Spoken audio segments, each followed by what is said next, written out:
अगर गृह मंत्रालय एकनाथ फडणवीस के पास रहता है तो वो दिशा सालियान के चैप्टर को ओपन करते हैं या नहीं करते। इन दोनों के पास अगर मान लीजिए कि गृह मंत्रालय रहता है किसी एक में से, तो क्या नारकोटिक्स डिपार्टमेंट की जो इंक्वायरी चल रही है उसको वो ओपन करते हैं कि नहीं करते हैं। नारकोटिक्स डिपार्टमेंट को वैसे सीधे भारत सरकार उसकी पड़ताल कर सकती है, तो क्या वहां की स्थानीय सरकार भारत सरकार पर दबाव बना करके और अपने इन्वेस्टिगेशन से जो मुंबई पुलिस कर सकती है, ड्रग रैकेट को मुंबई पुलिस भी तहकीकात कर सकती है कि कहां ड्रग रैकेटियर का चल रहा है खेल आजकल, और उसमें रिया चक्रवर्ती, आदित्य ठाकरे, सूरज पंचोली, शोभित चक्रवर्ती, इन सब की क्या भूमिका है, सलमान खान, करण जौहर, इनकी क्या भूमिका है, इसके ऊपर कोई कार्रवाई होगी कि नहीं होगी। मुस्लिम समुदाय ने भारतीय जनता पार्टी और एकनाथ शिंदे की सरकार को मत नहीं दिया, वोट नहीं दिया, 0% भी नहीं वोट दिया। तो सबका साथ सबका विकास की कहानी तो मुंबई में और महाराष्ट्र में खत्म हो गई। महाराष्ट्र में मुसलमानों का कोई वोट नहीं मिला भारतीय जनता पार्टी को, लेकिन उत्तर प्रदेश में मिला। उत्तर प्रदेश में जो चुनाव हो रहे थे, उपचुनाव, उस चुनाव में एक सीट पे जिसमें 65% मुसलमानों की आबादी है, वहां पे मुस्लिम वोटों में डिवीजन हुआ और बड़ी संख्या में भारतीय जनता पार्टी को भी वोट मिला और वहां बीजेपी चुनाव जीत गई। और ये बड़ी परेशानी का विषय है अखिलेश यादव के लिए। 2 जगह पर, एक कॉन्स्टिट्यूएंसी में तो बजाबता भारतीय जनता पार्टी के उम्मीदवार को विजय मिली जहां 65% मुस्लिम आबादी थी, और दूसरी जो विधानसभा थी जिसमें वो 14,000 से अखिलेश यादव के पार्टी के नेता जीते हैं, वहां पे पिछले चुनाव में जो जीत का अंतर था अखिलेश यादव की पार्टी समाजवादी पार्टी का, वो 50,000 से ऊपर का अंतर था। तो ये जीत का फासला बहुत कम हो गया। ये भी पेशानी पर बल बढ़ाने जैसा है और अखिलेश यादव को अब ये सोचना पड़ेगा कि उनकी स्थिति क्या होने वाली है। लेकिन महाराष्ट्र में ऐसी स्थिति नहीं हुई। महाराष्ट्र में मुसलमानों ने भर के वोट दिया महाविकास अघाड़ी को, इसीलिए विद्रोह हो गया है। उद्धव ठाकरे की पार्टी में विद्रोह हो गया है। अगर ये गृह मंत्रालय देवेंद्र फडणवीस के पास रहता है तो डायरेक्ट देवेंद्र फडणवीस के ऊपर आरोप लगेगा कि वो उद्धव ठाकरे और आदित्य ठाकरे को बचा रहे हैं, साफ साफ। क्योंकि आदित्य ठाकरे की भूमिका की जांच के लिए खुद देवेंद्र फडणवीस ने एसआईटी के गठन की घोषणा की थी। एसआईटी का गठन किया गया और वो एसआईटी अब पिछले 7, 8, 9 महीने से चुप लगा करके, लगभग 1 साल से चुप लगा करके बैठी है। इसी नवंबर दिसंबर 2023 में एसआईटी की घोषणा हुई थी और आज 1 साल होने को आए, एसआईटी एक कदम भी आगे नहीं बढ़ी। तो क्या यह कयास लगाए जा सकते हैं कि देवेंद्र फडणवीस एसआईटी को अब खुली छूट देंगे और आदित्य ठाकरे की भूमिका की जांच होगी दिशा सालियान की मौत के मामले में? अगर ऐसा हो जाता है तो आप मान के चलिए कि सबसे पहले इन्वेस्टिगेशन का तो यही नियम है कि पहले एफआईआर हो, उसकी जांच हो और पूछताछ के लिए पुलिस सम्मन भेजती है। उसमें एक्यूज जो हैं वो कोऑपरेट करते हैं, अगर कोऑपरेट नहीं करते हैं तो पुलिस उसको उठाती है, गिरफ्तार करती है।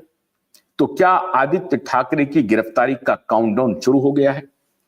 हमारे सूत्र बता रहे हैं कि इस बार भारतीय जनता पार्टी आर पार की लड़ाई लड़ना चाहती है और मुंबई महानगर पालिका चुनाव के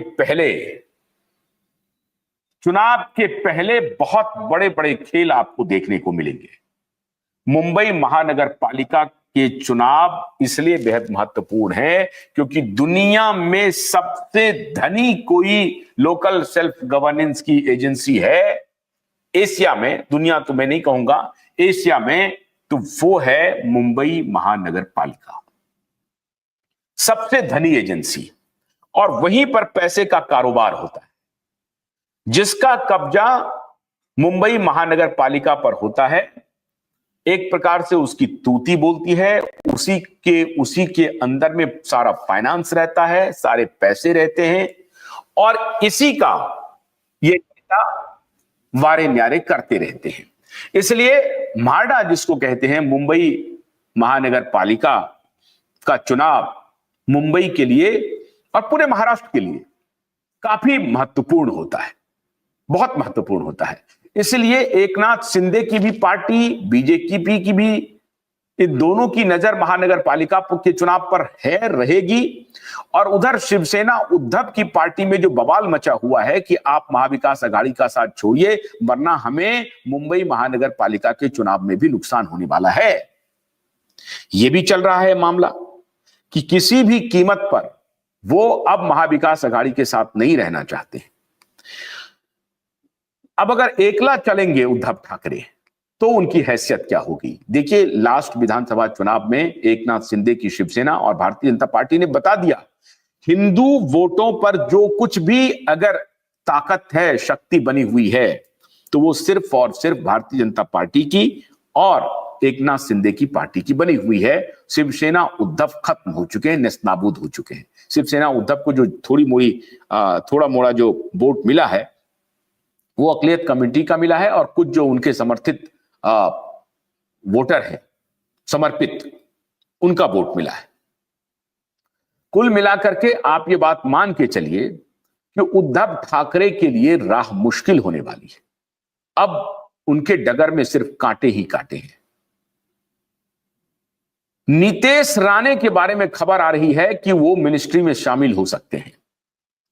जिस प्रकार से नीतीश राणे ने खुद को हिंदू चेहरा के रूप में स्थापित किया, जिस प्रकार से उन्होंने कहा कि अब अजान लाउड स्पीकर पर नहीं पढ़े जाएंगे, मस्जिदों से लाउड स्पीकर हटाए जाएंगे, शोर शराबा नहीं चलने देंगे, उससे साफ साफ लगता है कि हिंदुत्ववादी चेहरा के रूप में नीतीश राणे एक प्रकार से जनता के बीच स्थापित हो चुके हैं। और भारतीय जनता पार्टी भी चाहेगी कि नीतीश राणे को आगे बढ़ाया जाए। और नीतीश राणे और आदित्य ठाकरे के बीच में तलवारें खिंची हुई हैं, 36 के संबंध हैं। हालांकि आदित्य ठाकरे चुनाव जीत के आ गए हैं, आ गया है, मैं गए तो नहीं कहूंगा, आ गया है। तो चुनाव जीत के आदित्य ठाकरे आ तो गया है, लेकिन नीतीश राणे से उनका मुकाबला होना है। विधानसभा में इसके पहले भी आदित्य ठाकरे नीतीश राणे का मुकाबला नहीं कर पा रहे थे और अब तो और भी नहीं कर पाएंगे, क्योंकि अब तो डिमोरलाइज है। उनकी राजनीतिक हैसियत बता दी गई है बाप बेटे की। एक डिमोरलाइज चेहरा एक एग्रेसिव चेहरा से कैसे वाबस्ता होगा, कैसे उसके प्रति अपना रुख रखेगा, क्या होगा, यह तो आने वाले वक्त में पता चल जाएगा जब विधानसभा का सत्र शुरू होगा। सबसे इंपॉर्टेंट बात है कि कल रात जो मीटिंग हुई है गृह मंत्री